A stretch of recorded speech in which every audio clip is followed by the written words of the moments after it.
lance do YouTube. Hoje a gente vai estar aqui para continuar lendo o Memórias Póstumas. E vamos lá. Estamos no capítulo 5, estamos no capítulo 6, corrigindo. Ninguém é obrigado a falar francês sem saber, o título tá em inglês. Bora lá. Título. Chimène qui l'eût dit, Rodrigue qui l'eût cru. Vamos lá. Vejo-a somar a porta da alcova, pálida, comovida, trajada de preto, e ali ficar durante um minuto, sem ânimo de entrar ou detida pela presença de um homem que estava comigo. Da cama onde jazia, contemplei-a durante esse tempo, esquecido de dizer nada ou de fazer nenhum gesto.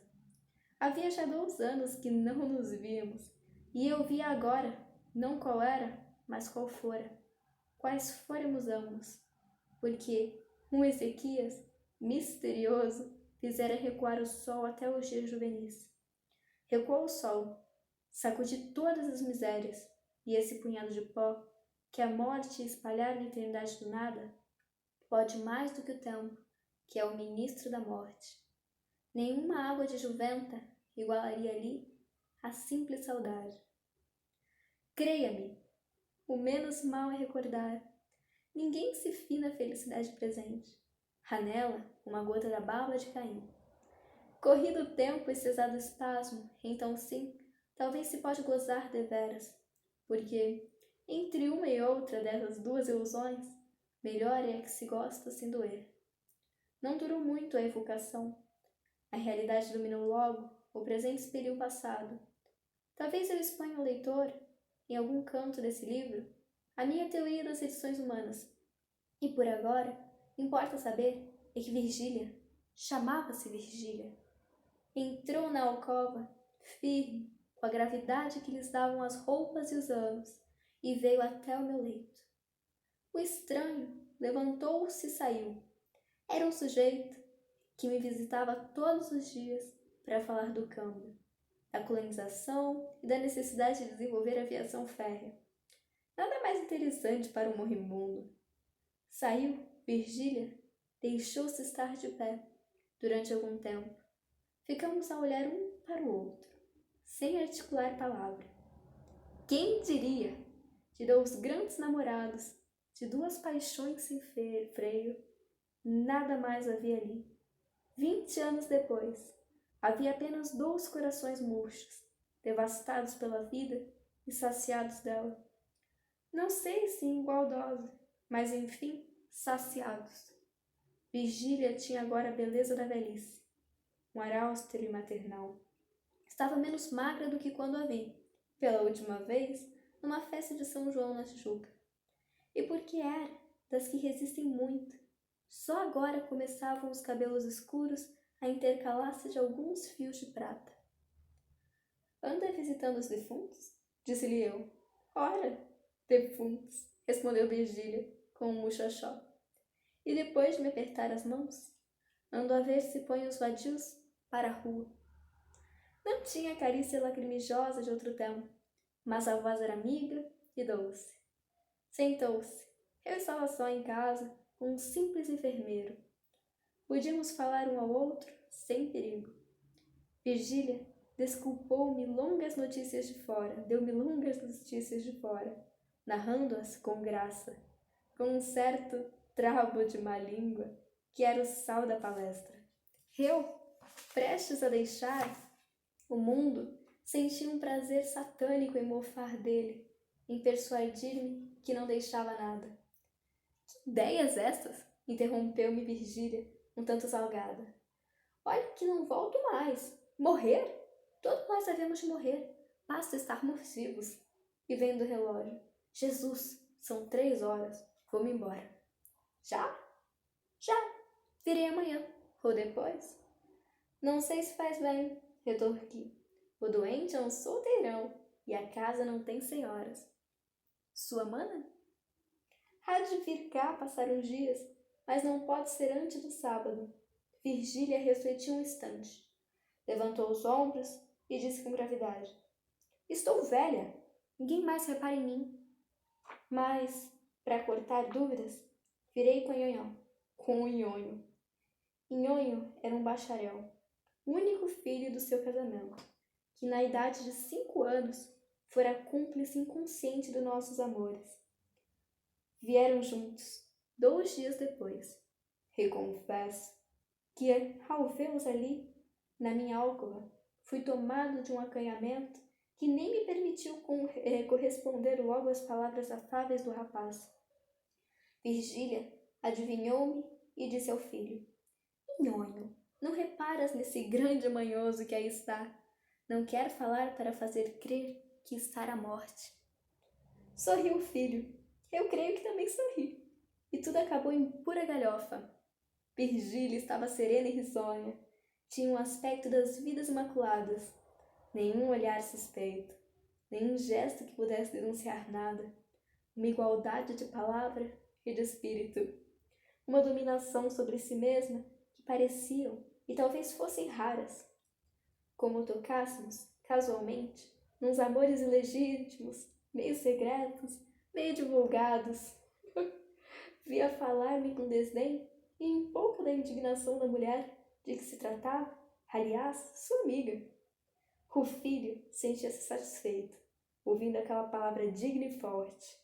E eu perguntava a mim mesmo, o que diriam de nós, os gaviões, se Buffon tivesse nascido gavião? Era o meu delírio que começava. Capítulo 6. O delírio. Que me conste, ainda ninguém relatou o seu próprio delírio. Faço eu e a ciência. O agradecerá. Se o leitor não é dado à contemplação desses fenômenos mentais, pode saltar a capítulo, vá direto à narração. Mas, por menos curioso que seja, sempre lhes digo que é interessante saber o que se passa na minha cabeça durante uns 20 ou 30 minutos. Primeiramente, tomei a figura de um barbeiro chinês, bojudo, destro, escanhondo um mandarim, que me pegava o trabalho com beliscões e confeitos. Caprichos de mandarim. Logo depois, senti-me transformado na sua teológica de São Tomás, impressa num volume, encadernada em marroquim, com fechos de prata e estampa. Ideia essa que me deu ao corpo a mais completa mobilidade, que ainda agora me lembra que, sendo as minhas mãos os fechos do livro e cruzando-as eu sobre o ventre, alguém as descruzava. Virgília, de certo, porque a atitude lhe dava a imagem de um defunto. Ultimamente, restituído à forma humana, vi chegar um hipopótamo que me arrebatou. Deixei-me ir, calado, não sei por medo ou por confiança, mas dentro em pouco a carreira de tal modo se tornou vertiginosa que me atrevi a interrogá-lo, e com alguma arte lhe disse que a viagem me parecia sem destino. Engana-se, replicou o animal. Nós vamos à origem dos séculos. Insultei, que deveria ser muitíssimo longe, mas o hipopótamo não me entendeu ou não me ouviu. Se é que não fingiu uma dessas coisas. E perguntando-lhe, visto que lhe falava, se era descendente do cavalo de Aquiles, ou da asna de Balaão. Retoquei-me com um gesto peculiar, e este, 2 quádrupeds, abandonou as orelhas. Pela minha parte, fechei os olhos e deixei-me ir à aventura. Já agora, não se me dá de confessar que senti uma tais ou quais cócegas de curiosidade por saber onde ficava a origem dos séculos. Se era tão misteriosa como a origem do Nilo, e, sobretudo, se valia alguma coisa mais ou menos do que a consumação dos mesmos séculos. Ah, reflexões do cérebro enfermo. Como ia de olhos fechados, não via o caminho. Lembro-me só que a sensação de frio aumentou com a jornada e que chegou uma ocasião em que me pareceu entrar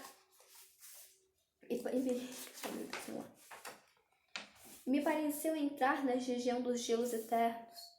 Com efeito, abri os olhos e vi que o meu animal galopava numa planície branca de neve, com uma outra montanha de neve, vegetação de neve e vários animais grandes e de neve.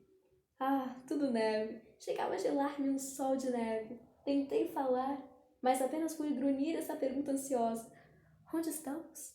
Ah, já passamos o Éden. Bem, paremos na tenda de Abraão. Mas, se nós caminhamos para trás, redarguiu motelejando a minha cavalgada.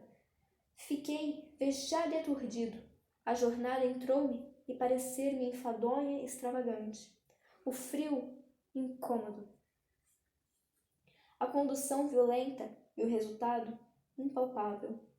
E depois, cogitações de enfermo, dado que cheguemos ao fim indicado.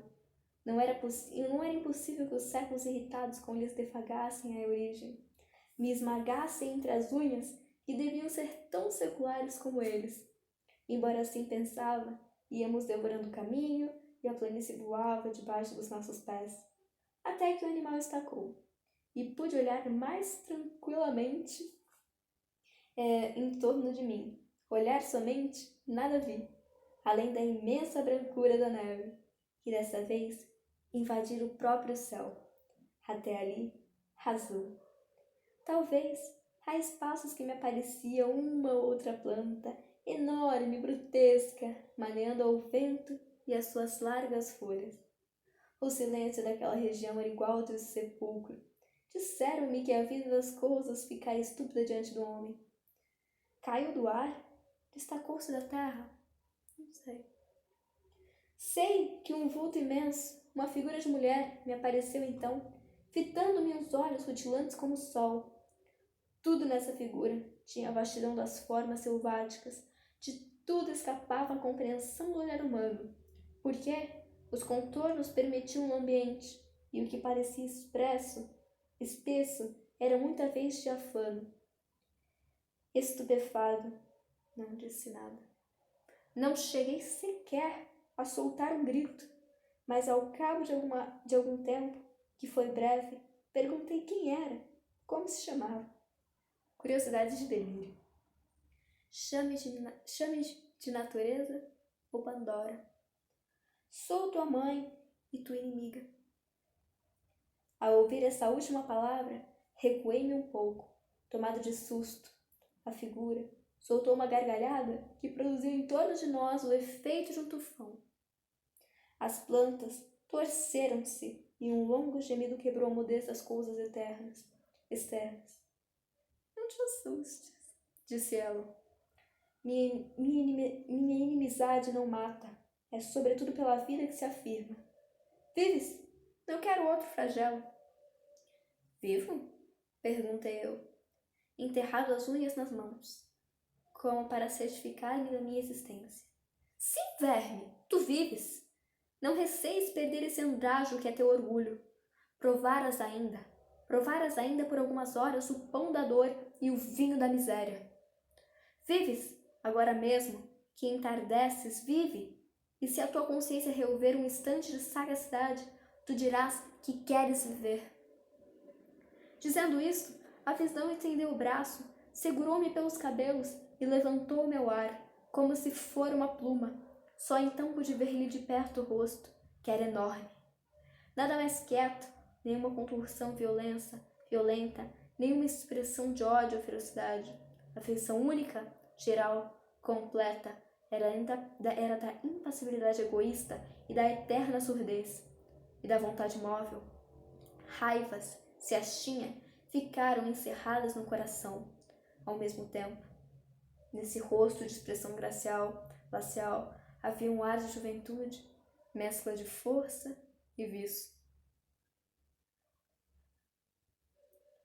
diante do qual me sentia eu o mais débil e decrépito dos seres. Entendeste-me? Disse ela, no fim de algum tempo de mútua contemplação. Não, respondi, e nem quero entender. Tu és absurda, tu és uma fábula. Estou assombrado, estou sonhando de certo, ou se é verdade que enlouqueci, tu não passas de uma concepção de alienado. Isso é uma coisa vã, que a razão audente não pode reger nem palpar. Natureza, tu? A natureza que eu conheço é sua mãe, e não inimiga. Não faz da vida um flagelo. Nem, como tu, traz esse rosto indiferente, como sepulcro. E por que Pandora? Porque levo na minha bolsa os bens e os males, e o maior de todos, a esperança. Consolação dos homens. Tremes?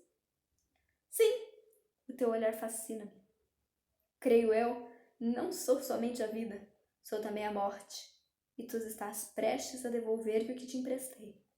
Grande e lascivos, espera-te a velocidade do nada. Quando essa palavra ecoou, como um trovão naquele imenso vale, afigurou-se-me que era o último som que chegava aos meus ouvidos. Pareceu-me sentir a decomposição súbita de mim mesmo. Então, encarei-a com olhos suplícios e pedi mais alguns anos. Pobre minuto! Exclamou. Por que te queres mais alguns instantes de vidas? Para devorar e seres devorados depois? Não estás farto do espetáculo da luta? Conheces do projeto tudo? Eu te deparei menos torpe ou menos aflijo, o alvor do dia, a melancolia da tarde, a quietação da noite, os aspectos da terra, o sono, enfim, o maior benefício das minhas mãos. Que mais queres de mim? Sublime idiota! Viver somente. Não te peço mais nada. Quem me pôs no coração esse amor de vida senão tu? E se eu a amo, por que has de golpear a ti mesma, matando-me? Porque já não preciso de ti. Não importa o tempo, o minuto que passa, mas o minuto que vem. O minuto que vem é forte, jacundo, supõe trazer em si a eternidade, e traz a morte, e perece como o outro, mas o tempo subsiste. Egoísta? Dizes tu. Sim, egoísmo porque não tem outra lei. Egoísmo, conservação. A onça mata o novilho porque o raciocínio da onça é que ela deve viver. E, se o novilho é tenro, tanto melhor. Eis o estatuto universal. Sobe e olha. Isso dizendo, arrebentou-me ao alto de uma montanha. Inclinei os olhos de uma vertente e contemplei, durante um tempo largo ao longe, através de um nevoeiro, uma coisa única. Imagina tu, leitor, uma redução dos séculos, um desfilar de todos eles, as raças todas as paixões, o tumulto dos impérios, a guerra dos apetites e dos ódios, a destruição recíproca dos seres e das coisas. Tal era o espetáculo acervo, o curioso espetáculo. A história do homem e da terra tinha assim uma intensidade que não lhe podia herdar nem a imaginação nem a ciência, porque a ciência é mais lenta e a imaginação mais vaga, enquanto que eu ali era a condensação viva de todos os tempos. Para descrevê-la seria preciso fixar o relâmpago. Os séculos desfilarão-se num turbilhão, e não obstante, porque os olhos do delírio são outros, eu via tudo e passava diante de mim, flagelos e delícias, desde essa coisa que se chama glória até essa outra que se chama miséria. E via, assim, o amor, multiplicando a miséria, e via a miséria, agravando a viabilidade. Aí vinha a cobiça que devora, a cólera que inflama, a inveja que baba, e a enxada e a pedra, úmidos de suor, e a ambição, a fome e a vaidade, a melancolia e a riqueza, o amor, e todos agitados de um homem, como um chocalho, até destruí-lo como um farrapo.